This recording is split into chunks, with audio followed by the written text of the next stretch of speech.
Hola, yo soy Jessie. Buenas. Y yo soy Michelle. Y yo soy Nayo. Y juntas creamos Mamá Cortisol. ¿Saben por qué? Porque estábamos buscando un lugar seguro para poder hablar sin filtros sobre la maternidad. Aquí somos expertos e inexpertos, médicos, brujas, todo lo que quiera, pero sobre todo somos mamás que algún día quisimos gritar ¡No puedo más! Bienvenidas a Mamá Cortisol. ¿Comenzamos? Habemos nuevo episodio de Mamá Cortisol y esta vez gracias a Maracuyá Sugar Free. Nicole Palacios es psicóloga infantil y mamá. Su maternidad la llevó a poner en práctica todo lo que sabía de psicología. Hoy hablamos de traumas en la infancia, crianza respetuosa y el poder de criar con conciencia.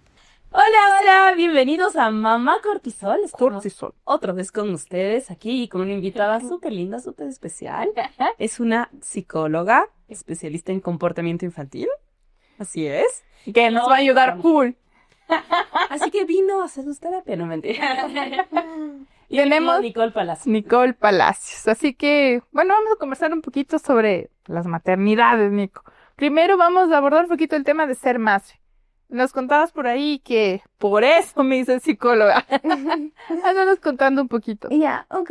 Bueno, yo soy Nicole y soy psicóloga y terminé mi carrera de psicología y me convertí en mamá.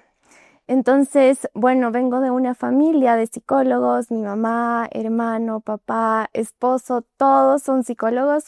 Entonces, bueno, desde niña estaba muy al tanto de la salud mental, del comportamiento, de qué pasa con nuestras emociones. Entonces, bueno, tenemos un centro de psicología, se llama Sinergia, y yo veía cuando nació mi hija que era muy emocional, ¿no? Como los niños lloran por todo, se les cae algo, lloran, tienen sueño, lloran todo, ¿no es cierto? Y yo quería entender cómo funcionaba el cerebro de mi hijo para poder llevarme y comunicarme mejor, porque las emociones son contagiosas. Entonces mi hijo se desbordaba y yo también me desbordaba y decía, no, no puede estar pasando esto, debo controlar esto. Entonces hice mi máster en psicología infantil y adolescente y ahí comencé a entender. Entonces dije, esta teoría que me están dando, y era súper divertido porque me daban la teoría y podía aplicarla en mi bebé. Entonces ahí entendí algo muy importante de esto y les voy a contar como lo más básico, ¿ya? ¿Ya? Que el cerebro del niño es un cerebro en desarrollo, obviamente, y no está totalmente como evolucionado, ¿no es cierto? Venimos con esta zona de acá abajo que se llama el cerebro primitivo, entonces donde están todas nuestras emociones. Los niños no tienen el cerebro totalmente evolucionado y tardan en madurar hasta como los 30 años. Entonces ya desde ahí era como, entonces es un cerebro que solo tiene esta parte. Y aquí está una zona que se llama la amígdala, ¿ya? Donde van todas nuestras emociones impactantes y esto ha evolucionado con el tiempo. Entonces, porque nuestros ancestros tenían que, no sé, salir a lucha, cazar y estaba todo ese cerebro como hiperactivado y eso tienen los niños. Entonces, cualquier cosa que les pasa es como que su cerebro se activa. Y uno, como mamá, actúa al mismo cerebro emocional. Entonces, se activa, por ejemplo, gritamos y no, o les decimos, pero te dije, o ni sé qué. Entonces, el mismo cerebro está activado. Primitivo. Ajá, totalmente. ¿Y cómo es que logramos calmarle al niño si ambos estamos haciendo lo mismo? Entonces, de ahí podemos activar el cerebro racional, que los adultos ya lo tienen. Hasta los 30 años, o se supone, ya desarrollamos este cerebro de acá arriba, la corteza frontal, el razonamiento, la solución de problemas. Entonces, cuando el niño está así totalmente desbordado, hay que contener ese cerebro emocional y después llevarlo a solucionar con nuestra ayuda, ¿no? Porque va siendo como ese ejercicio de resolución del Exacto, problema. exacto. Entonces, ¿cómo contener ese cerebro? Abrazando, conteniendo, no actuando desde el peligro y después ayudarle a solucionar el problema. Pero después me di cuenta de que había algo más por atrás, ¿no es cierto? Ya, ok, pasa esto en casos de no trauma o de niños que están como bien todo el tiempo, pero tenía muchos casos de abuso sexual, de divorcios, bullying, etcétera, ¿no? Y entonces ese es otro tipo de cerebro que está como en estrés todo el tiempo, ¿no es cierto? Y hay demasiados casos de abuso en la infancia, entonces eso me llevó a hacer un máster en neuropsicología. Entonces ahí también comencé a entender que pues hay que reforzar el cerebro de manera distinta y nuestro cerebro es como ir al gimnasio, ya si vamos una vez al mes al gimnasio, nuestro cuerpo pues No esperes nada. no esperes nada, ajá. Pero si vamos todos los días al gimnasio, entonces vamos a estar fuertes, elásticos, qué sé yo, ¿no? Y el cerebro es lo mismo, entonces si uno entrena su cerebro y entrena el de su hijo, pues puede lograr un montón de cosas y lo que me di cuenta es que cuando de 0 a 6 años el niño está en un estado alfa, se llama.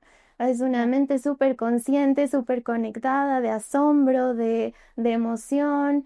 Y cuando vamos creciendo, de tipo 6 para arriba, comenzamos en un estado beta, que es en la que la mayor población está, como estamos estresados todo el tiempo, cansados, que no tenemos tiempo para esto, que nos hace, no sé, como estresados, ¿no es cierto? Entonces, cuando hay un cerebro traumado con estos traumas que les dije, suele estar como en este estrés. Entonces lo que queremos en terapia es que vaya al cerebro alfa o al estado alfa y esto se hace con entrenamiento mental, que hay un método que se llama, ajá, hay un método que se llama método Silva, no sé si han escuchado.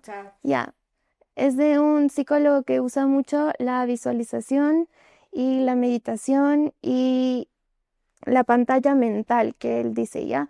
Entonces es como irle al cerebro fortaleciendo el área de la atención, que eso básicamente hace que podamos controlar todo. Entonces, si vamos al trabajo y hay una persona súper estresada, nosotros vamos o sea, ya con el control mental ya no vamos a estresarnos o ya no vamos a entrar en esa, ajá, porque nuestra materia gris comienza a activarse, que es donde están nuestras neuronas, ¿ya? Entonces, y aquí viene la neuroplasticidad, que es la capacidad de hacer más conexiones neuronales, y los niños hacen esto de una manera súper natural y todo el tiempo, pero los adultos nos cuesta un poquito más.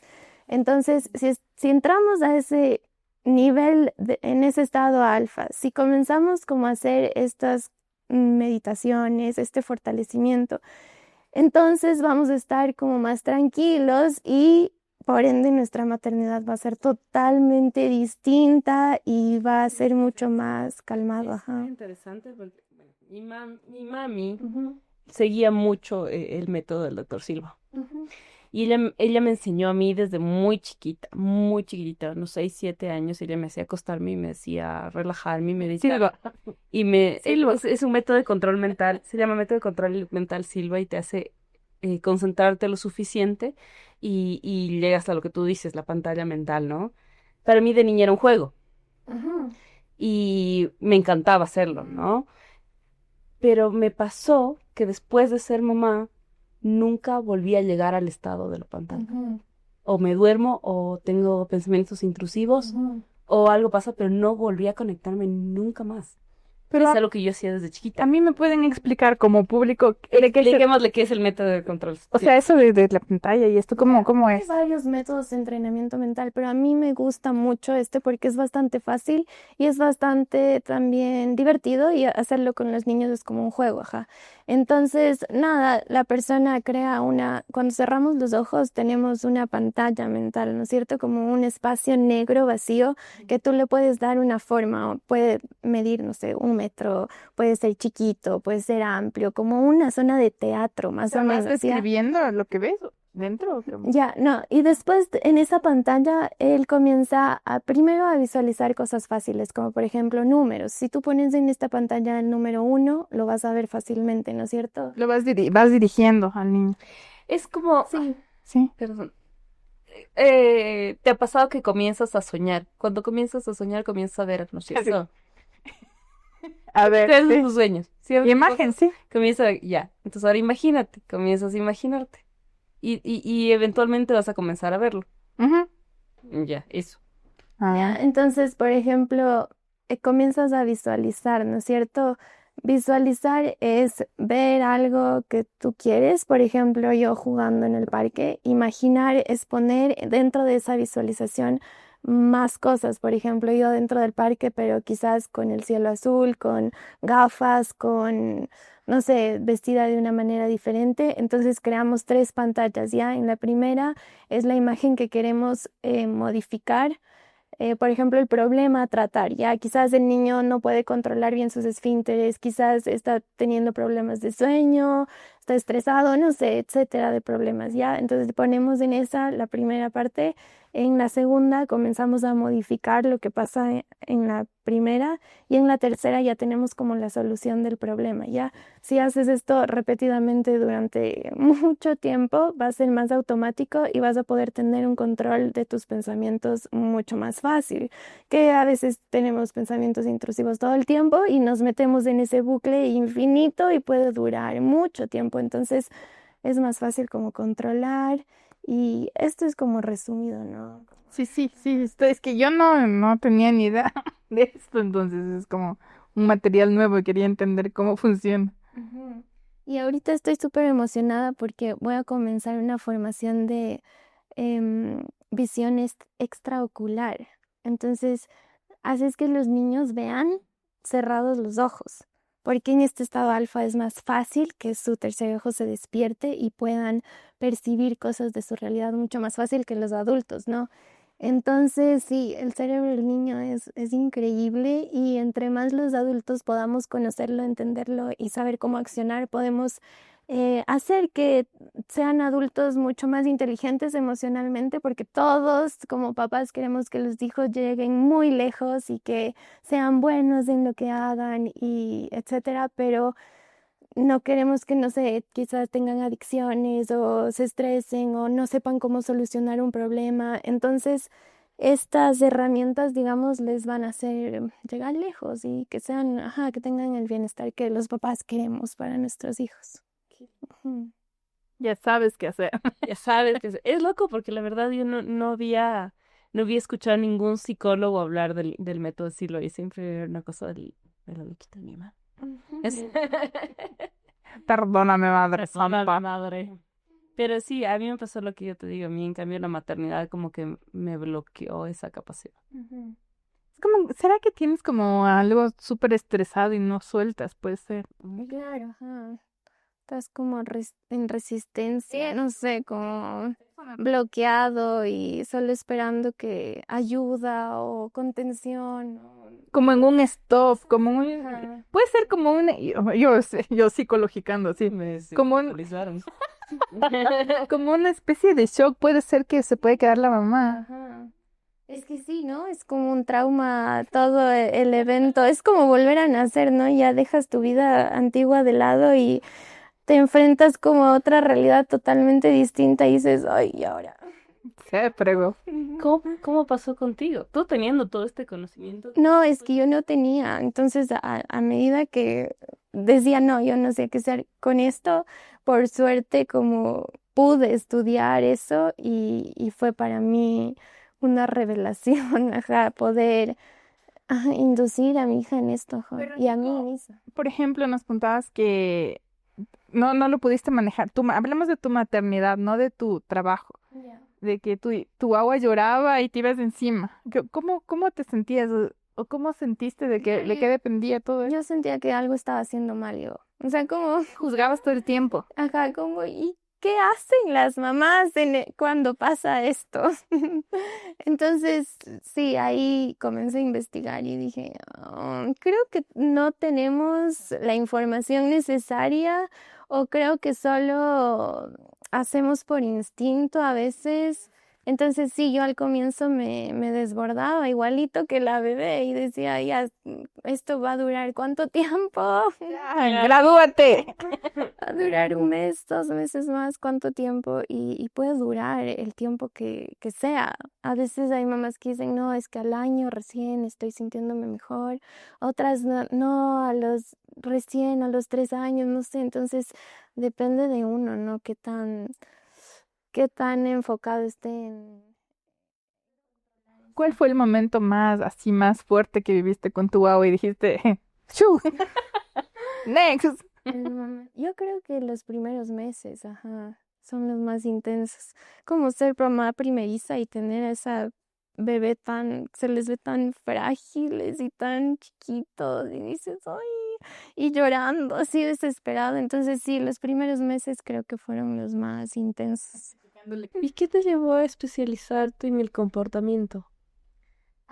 Eso mismo, o sea, ver que hay tantos niños que no tienen ese apoyo, ese sostén, como que los papás tampoco han trabajado en sus cosas, en su infancia, en sus traumas, en sus dolores, y todo le transmiten al niño. Entonces veo que hay muchos niños inestables, y cómo es posible que esta primera infancia, siendo la más importante de nuestra vida, porque es literalmente la base de todo, esté tan inestable. O sea, van a ser adultos inestables que van a causar problemas y después a la próxima y a la próxima generación. Entonces, hay que trabajar en eso, en esos niños, en esos papás, para que pues podamos evolucionar todos. O sea, lo que dices, tal vez hablo cualquier cosa, pero se me ocurre que tal vez por eso nos cuesta tanto también como mamás, como papás, regularnos cuando vemos a nuestro hijo desregulado, porque Sí. nosotros nunca hicimos ese ejercicio de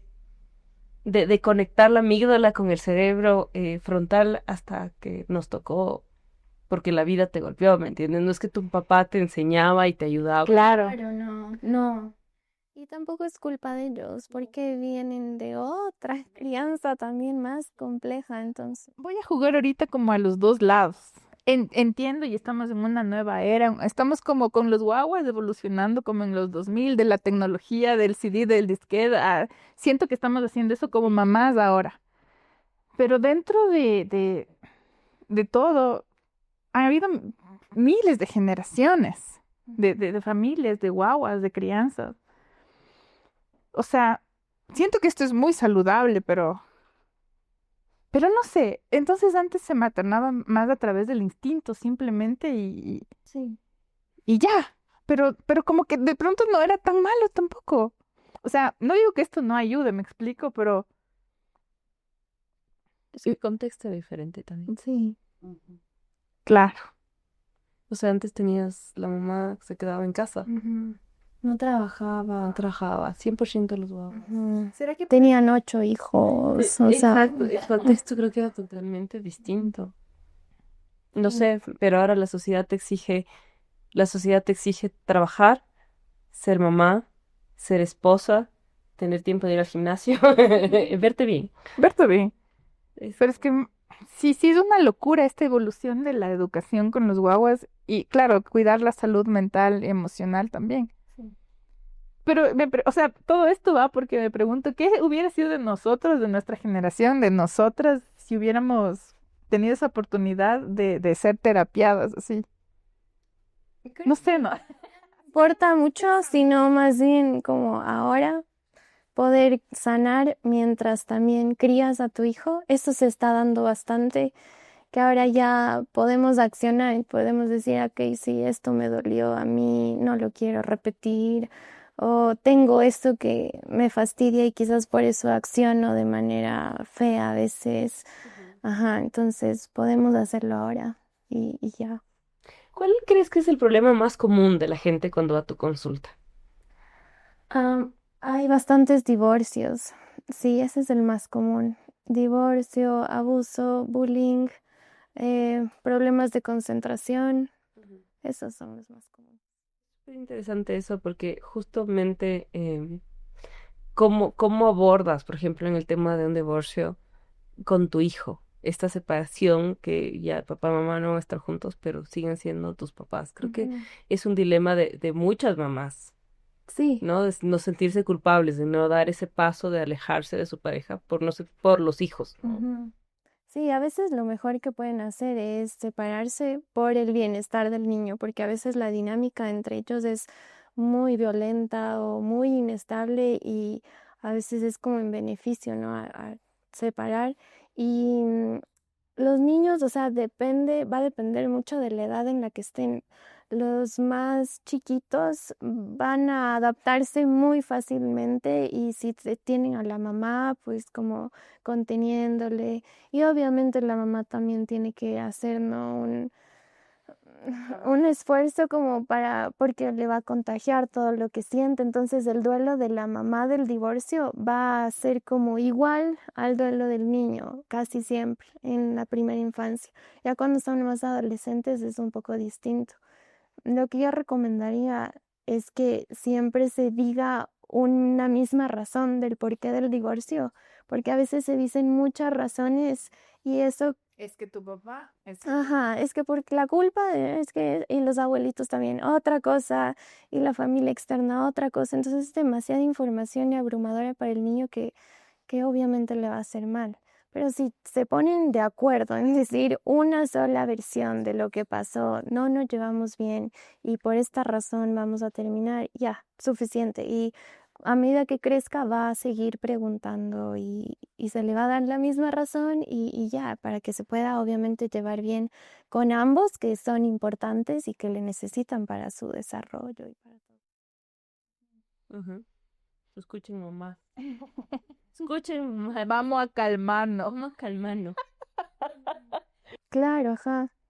También cuando vayan creciendo se van dando cuenta como de lo difícil también que son las relaciones de pareja, de todo lo que uno tiene que poner, ¿no? Como de parte para que surja y bueno, sí, es importante, o sea, entre más, o sea, entre antes se lo trabaje mucho mejor, porque a veces dejan pasar mucho tiempo y el niño se siente mal como por años por esta situación cuando la pudieron haber resuelto antes, ajá, mucho antes.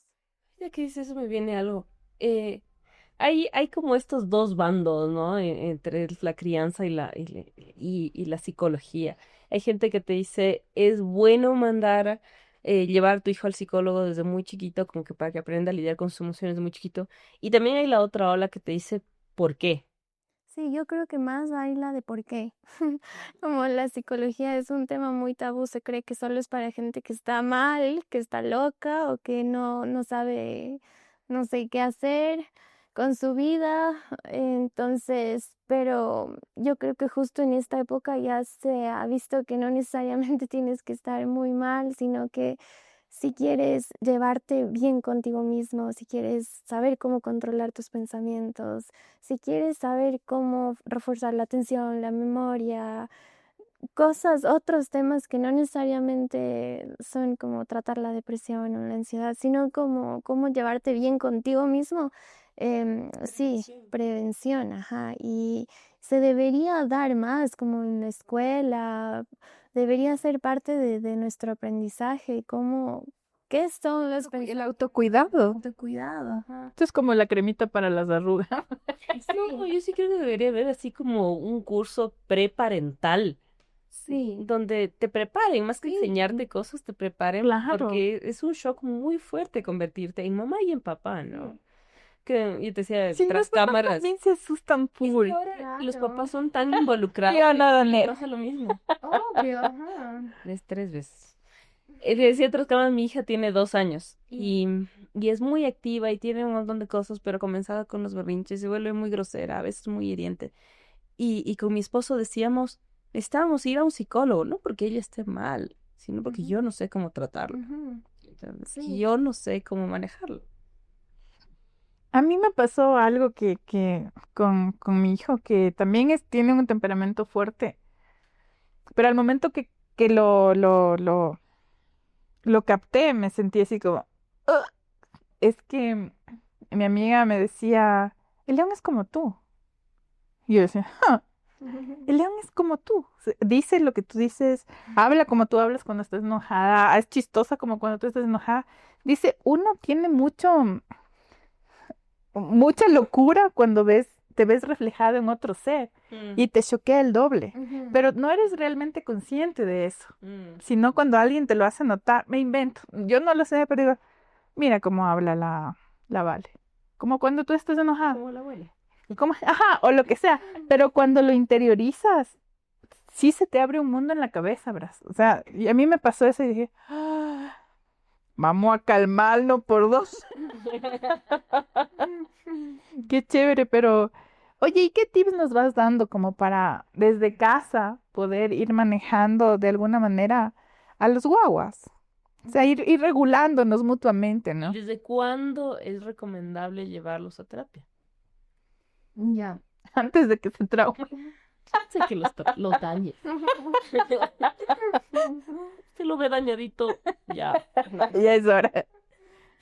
Yo les recomiendo a todos los papás primero como involucrarse más en su proceso, en sus vivencias, en su crianza, para desde ahí poder aceptar, perdonar cualquier información que haya quedado ahí no resuelta.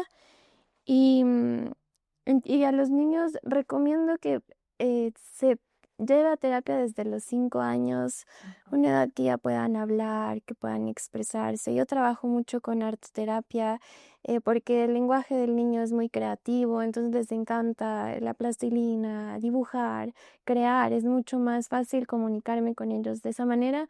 Entonces, sí, si los papás ya tienen las herramientas y ellos las pueden aplicar a los 5 años para que sepan cómo funciona y llevarse mejor con ellos mismos, ajá. Y si no quieren hacerlo los papás, pues para eso estamos los psicólogos, para ayudarles. Y obviamente si los niños están pasando por un trauma severo, lo antes posible, puede ser antes de los 5 años, 2 años. A veces el trauma es intrauterino, a veces ocurre al año, entonces va a depender de eso. Intrauterino, ¿a qué te refieres? Cuando está en la Ajá. barriga de la mamá. Pero el trauma, ¿Qué o sea, trauma puede ser como... Puede ser violencia del papá con la mamá, pues sí, es golpes, ajá, emocional. sí.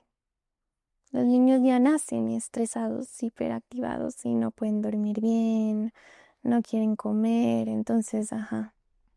Lo que tú decías de la Vale, que es así como que todo acaba rápido, todo quiere ser rápido. ¿Qué puede ser eso?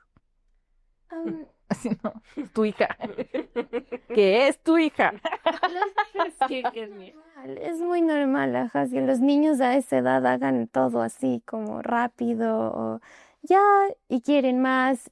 A veces es por atención, porque quieren que alguien esté ahí al lado haciendo. poniendo. Y él ya acaba de comer y le gustó la comida. Mami, ponme más. Pero vas a comer. No. Sí, mamá, claro, pon eso. Qué rico esto que me pasa. No he querido. No he querido. No he querido. Pero me estás pidiendo, hijito, o sea, ya te estoy poniendo y lo peor que pone lo que sea, ¿no? Si hay ensalada, le haces un champú y un chaulafán, todo eso. Y entonces ya hace una mezcolanza y ahí dice, no, no, querida mamá. Respira, respira, respira. No tan en serio tampoco algunas cosas, como a veces creemos porque los niños son niños y están divirtiéndose y no sé, a veces nos tomamos como muy en serio y ¿qué le pasa? Y hace muy rápido las cosas, pero no, es como su estado natural. ¿Qué te pasa, tu hija? ¿Qué te pasa, hija? Es una niña. Actúa como una. Tienes razón, en esa parte sí creo que debemos abrir nuestra mente porque, claro, nos empezamos a volver demasiado exigentes y a tratarles a los guaguas como que fueran otros adultos. Son adultos chiquitos. Y no son, y se nos olvida, a mí se me olvida. Entonces, supongo que a ti también, no lo sé, pero hablo de mí, se me olvida que son, es como, ya rápido, resuelve, que no se riegue. Y a veces estoy con el ánimo del mundo, se regó la pintura, no importa, hijo mío, la limpiamos juntos, pero a veces no, a veces no. Pero te dije que no riegues como 20 veces. Y ¿Cómo eres tú como mamá? No le doy de chancla. Hace arte terapia. A pintar 20 cuadros, niña. ¿Cómo soy de mamá? Soy tranquila. O sea, respeto como bastante su independencia. Mi hija es muy independiente, hace muchas cosas sola y no importa si se le riega, si rompe. Sí, a mí me encanta porque ella está como a 2 pasos más adelante de todos, ajá. Y tiene mucho esa conexión espiritual, como los niños están más cerca de la fuente, entonces son más creativos, dicen más la verdad, son más impulsivos y así, entonces como uno también bajarse a ese nivel como de espontaneidad, no sé, eso es hermoso. Y ella dice, por ejemplo, cuando se rompen cosas o se caen cosas, ellos están aprendiendo de ese error. Entonces, entre más pase eso, más aprenden y quizás a uno le cuesta, ¿no? Como, ay, otra vez me toca limpiar. Descontrolamos. Lo que yo no puedo lidiar es con la grosería de tipos de guagua. Claro, no. O sea, ponte esos no. Que rompa, que se caiga, que bote, todo bien. Pero que se dice cosas horribles. O sea, que se regrese y Que lo diga. Que lo no, dice cosas súper feas. O sea, es como que ándate de aquí, no te quiero. Y no aparece a la madrugada. Media, ¿cachas? Oye, bueno, el ya no te amo, creo que es súper común. Mi esposo atrás haciendo que sí, me sabe decir, Oye, ya no sé, yo no te Eso amo. es dolorosísimo. Yo a ti no te amo. Yo a la abuela no le amo. Entonces, o a la abuela dice, ya, quítate, ándate. O sea, eso a mí me detona algo. Porque no puedo. Ajá. El cerebro de acá. Claro, la amígdala y sale la chancleta. A mí no me hablas así. ¡Ah, tu madre! Sí. Sí, esa parte como, justo le decía ayer a la Michelle también, el otro día mi hijo me dijo, te odio. Yo, ok, me calmé, respiré, y claro, estaba enojado porque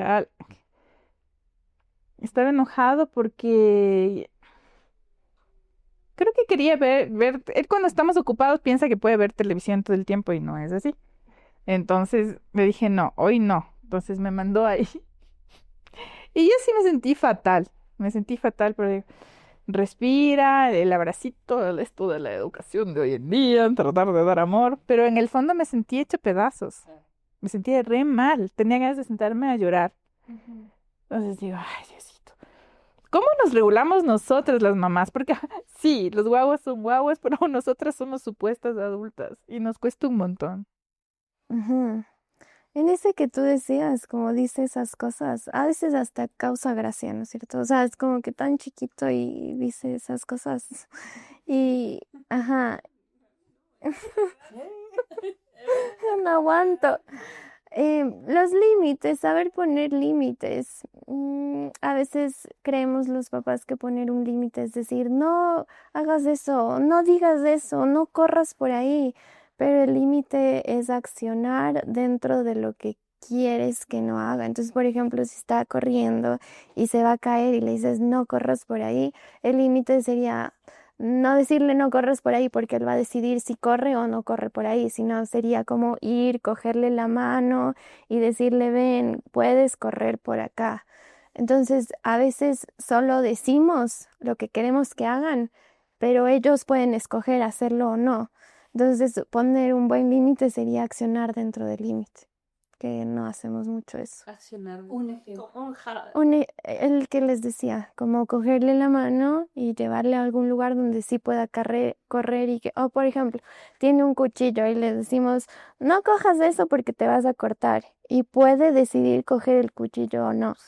Ajá. Ya. En el caso de lo que contaba la Michelita, ¿no? En el caso de me dice cosas hirientes, ¿cómo pongo el límite? ¿Cómo establezco el límite? Ajá. Puede ser como decirle, ¿no es cierto? No me gusta que me digas eso y repetirle lo que está diciendo y practicar en las noches, cuando pasa dentro suyo el aprendizaje, es más fácil que no lo repita. Por ejemplo, ¿cómo te gustaría a ti? ¿Cómo te sentirías tú? Eh, ¿qué pasa contigo cuando yo te digo que no te amo? Y ahí va a decir, no sé, no me gusta o me siento mal. Entonces o no me importa. Ajá.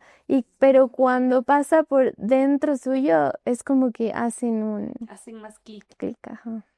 Y ahí es más fácil cambiar. Pero igual puede repetir eso y ya se le va a ir. O sea, tampoco no tomarnos tan en serio otra vez esas cosas, porque ellos solo accionan desde la ira o desde, no sé, quizás quería algo y no le diste, entonces dijo esto impulsivamente otra vez porque está desarrollándose, ¿no? Entonces, sí, va a crecer y ya no va a ser. Hablamos ahí como es todo este debate sobre la crianza respetuosa, ¿no? Todos queremos hacer crianza respetuosa. ¿Qué opinas tú? Ya, la crianza respetuosa, hay como, los papás creen que la crianza respetuosa no tiene límites o no tiene rutinas o es muy hippie, digamos, o ajá, déjale nomás que haga y nada que ver. O sea, la crianza respetuosa es que tenga límites, que sea autónomo, que sepa controlar sus emociones, su cuerpo, es saber darle contención cuando necesita, pero es dejar de un lado el gritar y pegar, básicamente, que eso no le hace daño, hay que digo, o sea, le hace daño y no le hace que cambie nada, solo Más bien, va a repetir eso otra vez, otra vez. Nico, yo Ujú. voy a darle un giro un poquito a esto, pero me parece súper importante. Hablabas bastante que en tus terapias tratas varios temas, sobre ellos el tema de abuso sexual. ¿Cómo las madres podemos protegerlos y ayudar a protegerlos a los guaguas que se exponen a una escuela? He visto muchos casos últimamente que esto se está dando en escuelas, en escuelitas y a mí el corazón se me hace pequeñito porque me parece que es uno de los mayores miedos que yo tengo, que pueda enfrentarse a este tipo de violencia mi guagua. Pero ¿cómo podríamos un poquito tener una guía o hacer algo o sugerirles o ¿O qué? cuáles son esos red flags de ver en tu hijo para saber que algo está pasando? Ujú. Ya. Lo que yo he visto del abuso sexual es que se da en la primera infancia muchísimo dentro de su núcleo familiar, papás, tíos, abuelos. em, entonces,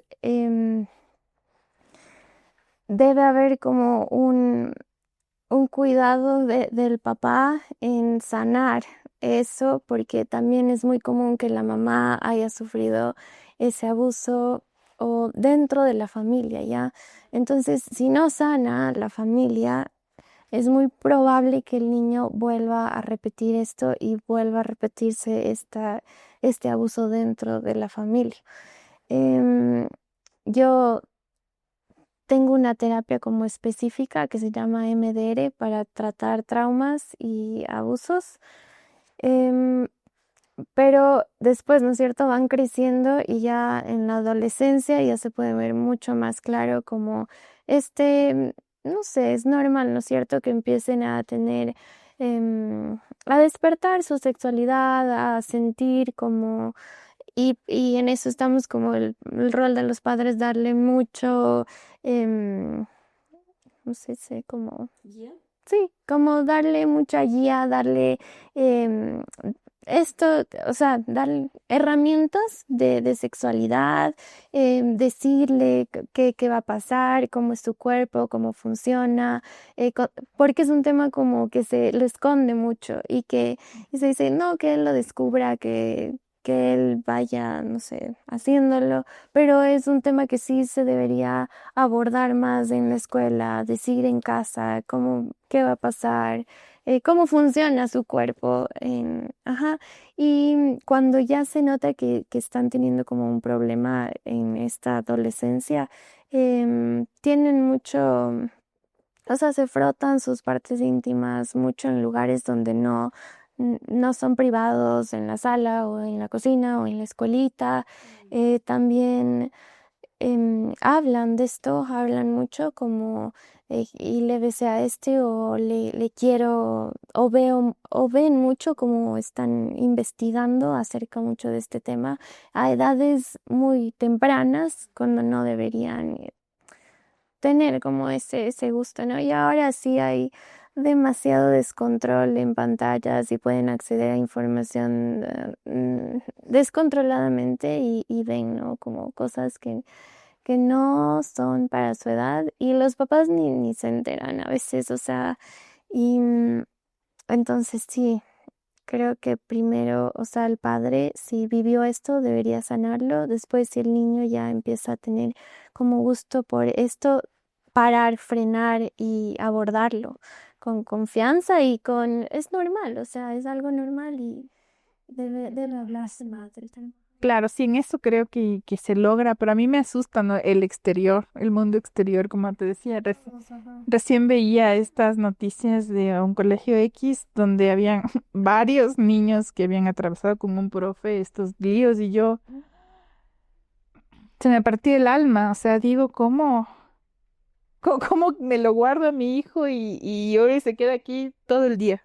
Pero si el niño tiene una crianza buena, si sabe manejar sus límites, si es consciente de su cuerpo, es muy poco probable que se acerque a estas personas. Ajá. Si son más vulnerables, más inseguros, es más probable que si alguien les dice sobre esto, como que le llame la atención y les pueda pasar algo, ajá. Entonces, sí, en casa está como fortalecer ese ser para que sepa defenderse y poner, ajá. ¿Cómo le enseñas a un niño a poner límites? ¿Cómo le enseñas a un niño, como tú decías, volviendo a esto, este tipo de casos de abuso son entre el círculo cercano generalmente, ¿no? Ujú. ¿Cómo le enseñas a una niña de 2, 3, 4, 5 años a poner límites y a saber que a pesar de que la persona en que confía, en que quiere, también le puede hacer daño? Es como raro. Es que no hay cómo en esos casos, o sea, es imposible. Imagínate si tu papá te está a los 2 años, te está tocando y tú, o sea, ajá, no se puede. Ya, ujú. Entonces va a pasar y después a ese niño va a crecer con ese trauma y le va a tocar, pues, no sé, tener esa vida, ¿no es cierto? Entonces, no hay cómo, ajá. No hay una forma de protegerlos, sino más bien de contenerlos y de intentar darles más seguridad, ¿no? Nos decías. Ujú. ¿Qué son esas cosas que tú crees que nuestra audiencia, que las mamás, y esas herramientas que les puedan servir más para cuidar a sus hijos? Ya, yo les recomiendo mucho a todas las mamás em, que puedan trabajar en ellas mismas para poder cuidar a este ser de la mejor forma posible y pues como decías, saber poner rutinas creo que es muy importante. Así se organiza un poco el cerebro del niño y en las rutinas está también la anticipación de saber qué va a pasar, cuándo va a pasar y así los niños están más relajados como en control con la situación. Entonces rutinas, anticipar, saber poner límites. em, los límites o las reglas de casa las va formando la familia, como cada familia sabrá qué es bueno, qué es lo mejor. Entonces se va como construyendo una rutina de límites y de creencias positivas que las vayan practicando en casa. Y todo es eso, como práctica, práctica, refuerzo y estar como motivados también al cambio, a generar nuevas conductas, a no acostumbrarse a los gritos, a los malos tratos, porque si pasa un día y pasa el siguiente y al siguiente, entonces toda la vida y uno se acostumbra como a ese círculo y cómo salgo y a veces ya es muy tarde para salir y entonces eso. Hacerlo constante y crear como una vida más consciente, más alineada a lo que la familia quiere para eso, para tener una vida más armónica en familia. Mil gracias, mil gracias. Gracias, Nico. ¿Verdad? Yo solo quiero cerrar con esto para las mamis. Yo lo que hago con mi hijo tiene 3 reglas. Cuando por A o B tiene que estar un ratito con algo, con alguien, es no aceptes nada de algún extraño que todos lo sabemos. Nadie toque tus partes íntimas ni siquiera para ir al baño. Yo siempre intento que vaya al baño antes y cuando regreso, que no toque nadie sus partes íntimas. Siempre le paso repitiendo, porque la verdad para mí sí es un miedo que hay gente que no tiene pudor, ni criterio, ni corazón y puede lastimarles a los guaguas. Entonces, él ya sabe, ¿no? Y la otra es, no salgas de donde estás cuando lo dejo.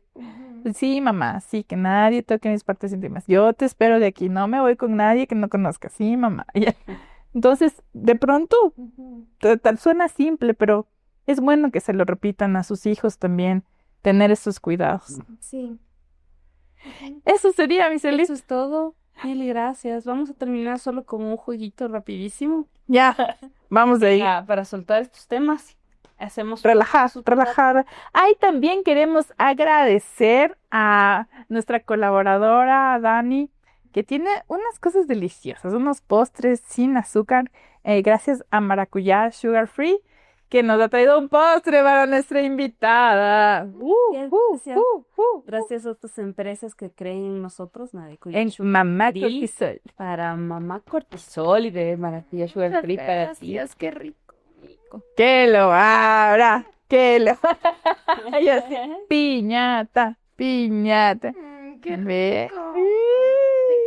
Mira, tu nena está sacando la cabeza ahora. Es una torta mojada. Qué rico. Ay, disfrútala. Gracias, Dani. Gracias Dani, gracias Maracuyá Sugar Free por este regalo para nuestra invitada súper especial. Maracuyá Sugar Free no tiene azúcar, no tiene gluten, todo reforzado. Bueno, salud. Vamos a terminar con un juguito rapidito, hacemos un ping-pong. ¿Sabes qué es ping-pong? Sí. Sí, déjame buscar. Nunca he hecho, pero... Ya, no, pues hoy es la situación. Entonces, ping Con con Nico. ya. A ver, artista favorito. Artista favorito. Sin vergüenzas. Laza de Cela. ¿Y quién es? Ah, pues cantante, no importa. No importa, pero ¿No, ¿no han escuchado? No. ¿Qué he escuchado? falta de agricultura de usted. Debido al desierto pedirte tu amor. No. ¡Qué bestia! El lazo de la selva. Tienen que mandarnos ahí sus... No saben. Pondremos el link en Spotify porque no tenemos idea. ¿En qué parte exacta de tu maternidad dijiste no puedo más? Al año. ¿Por qué? Porque ya dije, ya no puedo más dar de lactar, todo encima. No, ya no puedo más. Basta. Si no fuese psicóloga, ¿qué serías?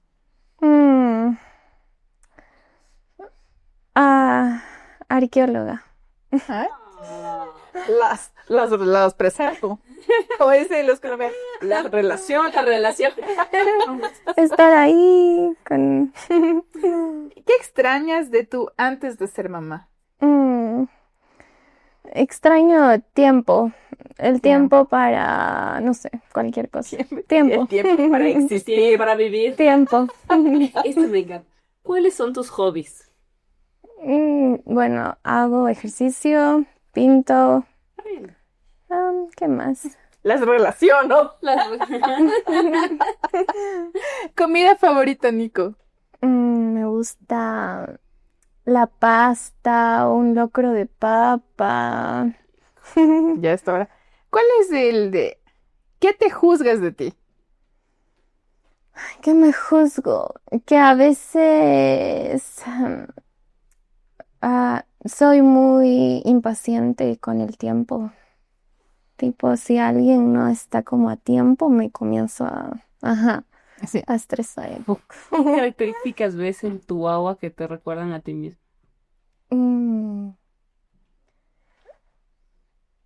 Que diga el papá. ¡Mal genio! Ha huido. Ha abandonado la sala. ¿Quién te le da el cortisol? Ah, estar como mucho tiempo haciendo alguna actividad que no me gusta. No sé, tipo esperando la fila de algún banco, así, o... Es impaciente. Ajá, sí, es... No. Nico, hermosa, un mensaje para las mamis a través de tu ser mamá o a través de tu profesión. Ujú.